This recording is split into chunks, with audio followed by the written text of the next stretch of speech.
Alright guys, today I'm going to talk about one part of the kinetic chain that's really important to bring the whole thing together.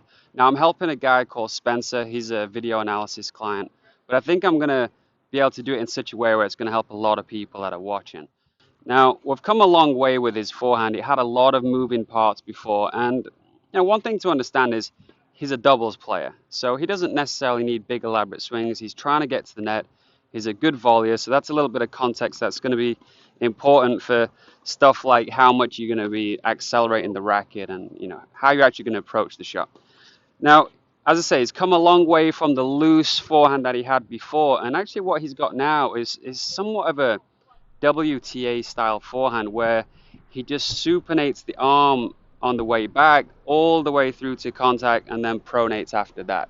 So it's just a slow, gradual supination of the arm, similar to how you see the women do it, whereas the guys will be like this and then they'll supinate fast, right? So the women tend to have a slow, gradual supination all the way into contact. We'll get into reasons why maybe in another video, but I like it. I think it works. I don't think there's that many moving parts, and I think it allows you to hit clean, take the ball early, get to the net. So I really like what you're doing there. Now, the part of the kinetic chain that you're struggling with is as you get to contact, your shoulder is pushing right through the shot. So it doesn't actually stop to allow the next part of the kinetic chain to happen, which would be the rotation of the forearm and the wrist. So in order to get the racket speed and the ability to pronate and move the racket quickly, you actually have to stop the shoulder for a period of time. Now you might find that with the pros, they look like they're doing this, turning the shoulders from this angle to this angle.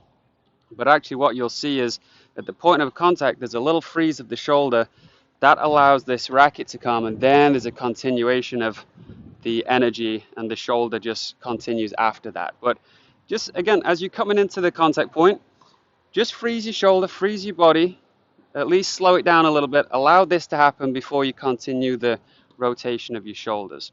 I'm going to do a few demonstrations here. Hopefully I do it well. In fact, I'll do the first one where you're pushing through.